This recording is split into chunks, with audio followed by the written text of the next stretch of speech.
ఈ రోజే సబ్స్క్రైబ్ చేయండి, మీ ఫేవరెట్ షోస్ చూడండి. గంట టైం ఇస్తే ఏదో నిరూపిస్తామో అన్నారు కదా విజయాంబిక గారు.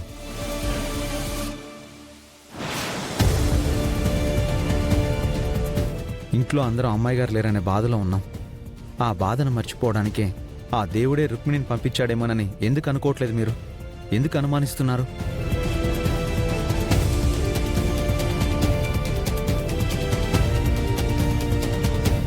మీరు అనుమానించడానికి రుక్మిణి ఏ తప్పు చేయట్లేదు కదా.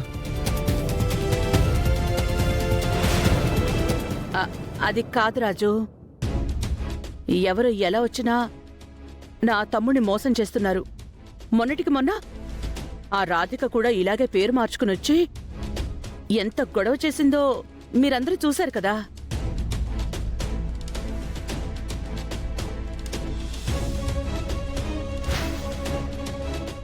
సూర్యప్రతాప్ గారు నా మీద అత్యాచారం చేయబోయారు. అందుకే నా తమ్ముడికి ఏ ప్రమాదం పొంచి ఉందోనని భయంతో ఇలా చేశాను.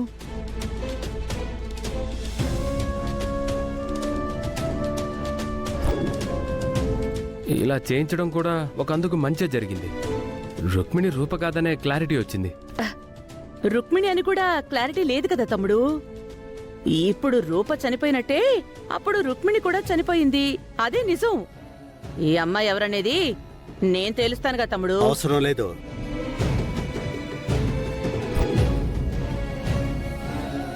ఇక్కడ ఎవరు ఏంటనేది అందరికీ తెలుసు. మీరు అనుమానిస్తే అంగీకరించింది, పరీక్షలు చేయాలంటే పర్మిషన్ ఇచ్చింది మీ అనుమానాన్ని నమ్మి కాదు, మీ అనుమానంలో ఉన్న నా బిడ్డ రూప గురించి.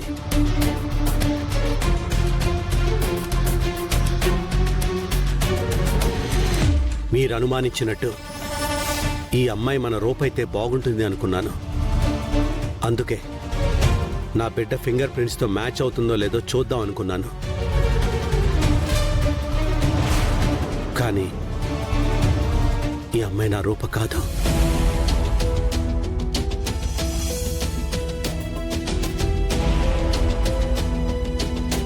నేను మీ రూపనే నాన్న.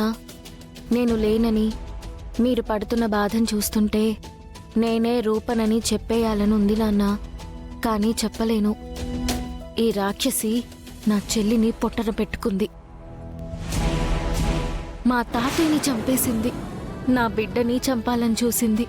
నన్ను చంపాలని చూసింది. మిమ్మల్ని కూడా చంపాలని చూసింది నాన్న. ఈ రాక్షసి ఆగడాలన్నిటినీ మీ ముందుంచాలనే ప్రయత్నమే ఈ రుక్మిణి తప్ప మిమ్మల్ని మోసం చేయడానికి మాత్రం కాదు నాన్న. మీరు బాధపడకండి పెద్దయ్య. మీరు బాధపడితే అమ్మాయి గారు తట్టుకోలేరు. అమ్మాయి గారు కూడా బాధపడతారు. బాధపడకుండా ఎలా ఉంటాను రాజు?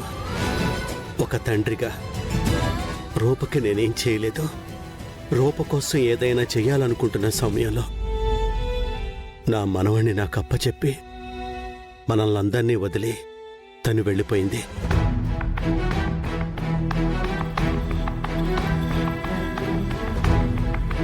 పూజ పూర్తయితే గండం తొలగిపోతుందనుకున్నాను.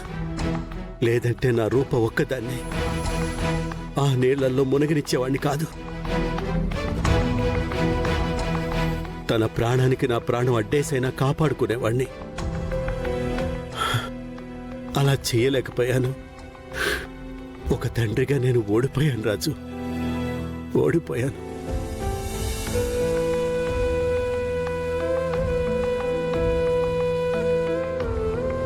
నాయనా, నాయననేవాడెప్పుడు ఓడిపోడు. కన్నబిడ్డ విషయంలో అస్సలు ఓడిపోడు. నువ్వేం బాధపడు మాకు నాయనా. సారీ తమ్ముడు. నీ బాధని అర్థం చేసుకోకుండా ఫింగర్ ప్రింట్స్ వాళ్ళని పిలిపించాను. కంటికి కనిపించే ప్రతి విషయాన్ని అనుమానించడం గొప్ప కాదు, అర్థం చేసుకోవడం గొప్ప. రుక్మిణి వయసులో చిన్నదైనా ఈ కుటుంబం పడుతున్న బాధ నుంచి ఎలా బయటికి తీసుకురావాలని ఆలోచిస్తుంది. ఈ కుటుంబానికి పెద్ద స్థానంలో ఉండి కూడా ఎవరో ఒకరిని ఎలా బాధ పెట్టాలని చూస్తున్నారు. మీరు మారతారనుకోవడం నా తప్పు. మీరు ఈ జన్మలో మారరు.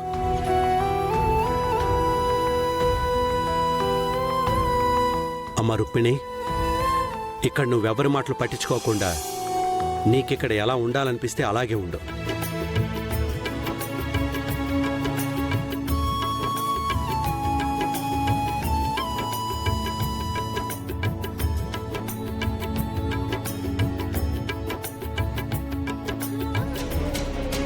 అత్తో ఏంది నీ ఎవ్వారో? నేను రూపును కాదు మొర్రో అని మొత్తుకుంటున్నా ఏవేవో ప్రయత్నాలు చేస్తా ఉండవు. ఇకనైనా నీ ప్రయత్నాలు మానుకోత్తా.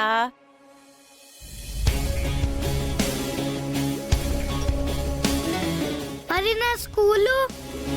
బంటి, నేను అటువైపు వెళ్తున్నా, నేను తీసుకెళ్తాను రా బంటి.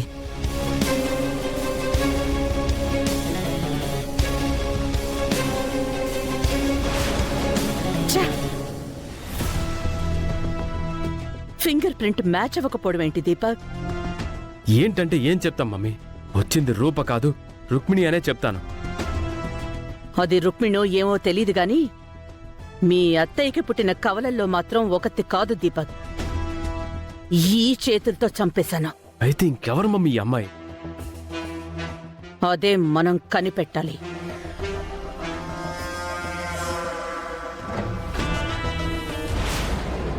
అసలేం జరుగుతుంది రాజు? నా ఫింగర్ ప్రింట్స్ మ్యాచ్ అవ్వకపోవడం ఏంటి? నాకే షాకింగ్ గా ఉంది. నాకు కూడా అదే అర్థం కావడం లేదు అమ్మాయి గారు. ఆల్మోస్ట్ దొరికిపోయాం అనుకున్నాను. అసలు ఫింగర్ ప్రింట్స్ ఎందుకు మ్యాచ్ కాలేదో అర్థం కావడం లేదు. ఏదైతే ఏంటి రాజు, ఈ ప్రాబ్లం నుంచి బయటపడ్డాం. ఆ దేవుడే మనకి సాయం చేశాడేమో అనుకుందాం. దేవుడే సాయం చేశాడమ్మా, కానీ ఎలా? నా ద్వారా.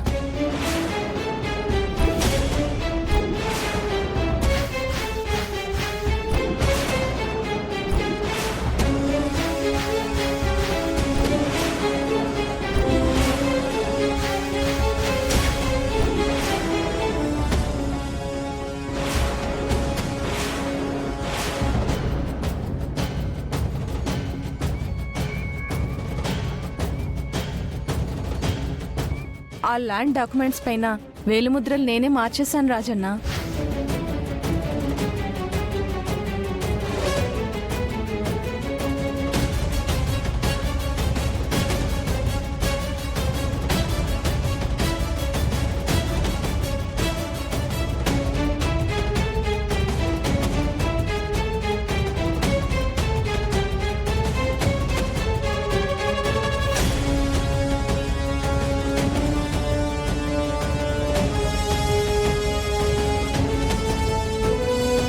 అపరూప,